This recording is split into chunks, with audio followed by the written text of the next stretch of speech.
Bom, então vamos considerar, né, um exemplo usando como ferramenta de cálculo, né, o Excel. Então a gente vai considerar esse exemplo aqui dessa figura, tá? Inicialmente a gente vai considerar sem o reciclo, ou seja, considere, né, que essa corrente 5 ela não está conectada nesse ponto de mistura, tá? Então eu não vou considerar inicialmente o reciclo para ficar mais fácil o nosso entendimento quando a gente passar para o reciclo. Então a gente viu que na nossa modelagem, né, eu coloquei aqui uma tabelinha com as vazões de A e de B, tá? E o total de cada corrente. O total vai ser dado pela soma do A e do B, tá? Esses valores que estão nas células em amarelo são valores que eu especifiquei, ou seja, eu digitei os valores, eu forneci esses valores. Todas as células que estão então em branco, ela apresenta alguma fórmula de cálculo, então elas estão sendo calculadas com base nas informações. Então nós vimos, né, que para calcular o balanço, né, fazer a nossa modelagem, a gente precisa identificar o número de correntes. Então aqui eu teria um total de 5 correntes. Note que eu não coloquei aqui corrente 1, né? Foi provavelmente na edição, tá? Eu criei aqui virtualmente a corrente 1 como sendo a corrente, né, igual à corrente 2, mas eu tenho um total de 5 correntes. Como eu tenho dois componentes nesse processo, eu teria um total de 10 variáveis vazões para descrever, né, o balanço material, que é a vazão molar de cada componente em cada uma das correntes. Então, seriam todos esses valores aqui, tá? O que eu selecionei. Então, eu teria um total de 10 vazões, tá? Considerando que eu não tenho reciclo, tá? Eu teria aqui um ponto, né, de passagem, né, modificação de corrente, dois balanços, um para A e um para B. Aqui dois balanços e aqui dois balanços, tá? Então eu teria um total de, né, seis balanços materiais, né, que eu preciso especificar. Acontece que a gente viu que o reator ele insere uma variável a mais, né, que é a extensão ou a conversão. Então, nesse caso, né, eu teria um total de 5 graus de liberdade. Então, eu preciso fazer 5 especificações para que eu tenha esse modelo consistente. Então, eu fiz especificações bem simples, tá? A especificação do que está entrando no meu processo, ou seja, o quanto que eu estou processando.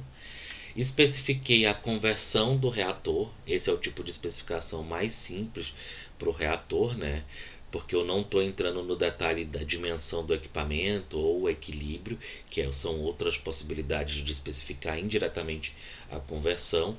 E estou especificando também a fração de separação, né, para o topo aqui dos componentes A e B, sem entrar em detalhe também na dimensão do equipamento.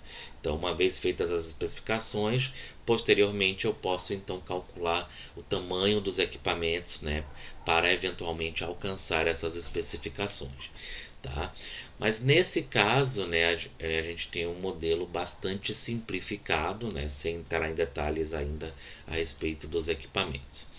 Então, assim, o que eu tenho aqui nas células em amarelo estão sendo especificados, né? Eu digitei os valores e o restante está sendo calculado. Então, aqui nos totais eu simplesmente coloquei as somas, ó, porque obviamente a vazão total da corrente é a soma das vazões de todos os componentes, tá? Então vamos colocar as fórmulas aqui. Então na planilha que vocês vão observar, né, vocês já vão ter ali valores, as fórmulas, né? Aqui ela está com as fórmulas, mas eu vou mostrar para vocês como é que funciona. Então simplesmente eu coloquei aqui, tá? É, a corrente 2 exatamente igual à corrente 1, ou seja, a vazão de A na corrente 2 igual à vazão. Então eu tenho aqui a fórmula. A mesma coisa eu faço, a mesma coisa eu faço então para o componente 2. Bom, como eu falei inicialmente, a gente vai considerar sem reciclo, considerando sem reciclo, tá? Não havendo esse ponto de mistura, tá? A corrente 3 se torna igual à corrente 2, ou seja, a corrente que alimenta o reator, ela é igual à carga fresca. Então, também coloquei aqui que a corrente 3, a vazão de cada componente, é igual à vazão do componente 2. Já do 3 para o 4 ocorre um processo de transformação através de uma reação química, tá? a reação foi dada, então o que está saindo é corrente 4, o que está entrando é corrente 3, então para o componente A, né? Então FA4 igual então a FA3, tá? Colocando o nosso balanço ali, menos FA3 vezes XA. Então essa é a nossa fórmula de balanço para calcular o quanto que está saindo do componente A. Para o componente B, tá? FB4 vai ser igual então a FB3, o que entra, tá? E aí aplicando a minha relação estequiométrica, né, de 1 para 1 mais FA3 vezes XA. Então essas são as equações de balanço em termos de conversão no reator. Então eu simplesmente fui aqui e coloquei, né, essa fórmula, tá? Então a mesma coisa eu fiz aqui. Então observe que conforme a conversão que eu forneci, né, reagiu total de 30 kmol por hora, tá? Exatamente essa quantidade foi formada de B, tá? Então, ok, fiz esses balanços aqui. Agora vamos ver os balanços no topo, tá? No separador aqui. Então a corrente 4 ela entra no separador, tá? Então, como eu dei a fração de split, FA5 é igual a fração de A vezes FA4. Da mesma forma, FB5 igual a FB vezes FB4. Então eu coloquei essas fórmulas aqui, tá? Estou lendo as frações de splits da partir desses valores. E aí eu posso aplicar o balanço de A e de B, tá? Então eu posso dizer aqui que FA6, né, é igual a FA5 menos FA4 menos FA5, tá? Esse é o balanço de A, tá? Se eu substituir, né, o FA5 aqui, tá, por FA, então eu fico que FA6 é igual a 1 menos FA vezes FA4. Então eu posso tanto utilizar essa fórmula como essa daqui que já é eu substituir, né, a fração de split. Então o que é bem claro de enxergar, né? Assim, se digamos, né, 100% está saindo pelo topo, né, 0%, né, tá saindo pelo fundo. Se fosse 70%, 70% está saindo pelo topo, então obrigatoriamente 30% está saindo pelo fundo para se conservar. Tá? Então, da mesma maneira, eu crio os balanços, né? Coloco a expressão aqui para o B. Então, pronto, de posse das fórmulas, eu tenho então o meu modelo. Qual é a vantagem? Bom, esse modelo é demasiadamente simples, né? Então, eu poderia fazer esses cálculos todos à mão. Observe que eu preciso ter uma certa organização para colocar isso, né, numa ferramenta computacional. E observe que eu utilizei exatamente uma equação para determinar uma variável. Então, assim, nem sempre, né, o modelo ele tem solução analítica, onde eu posso isolar a variável e colocar a expressão para ela. Nesse caso, a gente vai ter que lançar a mão de ferramentas, né, iterativas, recursivas, né, algum método numérico. Mas quando o modelo é simples, a gente pode fazer isso, né, isolar as variáveis a partir das equações e então colocar as expressões dela.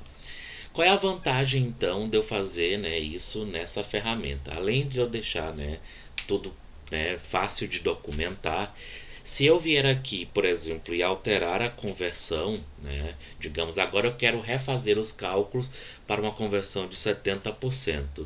Então eu simplesmente, né, forneço novamente um valor de conversão, tá? Por default, né, assim, padrão, ele recalcula automaticamente. Então, nesse caso que a gente observa aqui, houve uma mudança, né? Se eu tivesse fazendo isso à mão, né, por mais simples que seja, eu teria que refazer todas as contas. Por que eu preciso refazer essas contas? Porque, por exemplo, a variável conversão, ela é uma variável, né, que impacta diretamente nos custos, especialmente da reação, tá? Porque vai impactar, né, no quanto que eu vou consumir de matéria-prima ou quanto que eu vou formar de produto, e vai impactar, né, no quanto que eu vou consumir de energia no reator, e vai impactar no quanto que eu vou precisar investir para comprar esse reator, porque o volume do reator, o tamanho dele, vai depender da conversão que eu trabalhar. Então, a escolha da conversão de trabalho no sistema de reação é uma variável, né, muito importante de ser decidida, porque impacta em todo o processo, né, nas quantidades e nos custos lá no final.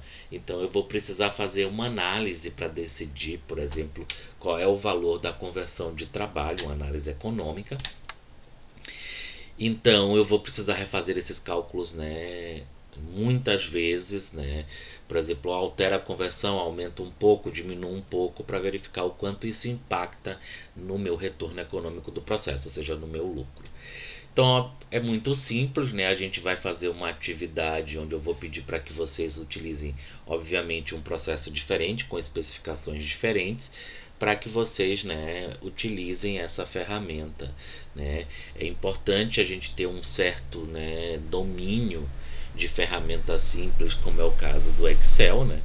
Pode ser utilizado ferramentas alternativas, né, gratuitas, né, como o LibreCalc, né? Mas eu acredito que na grande maioria das empresas ou nos computadores pessoais, quando a gente adquirir, né, tenha uma licença, né, do pacote da Microsoft do Excel.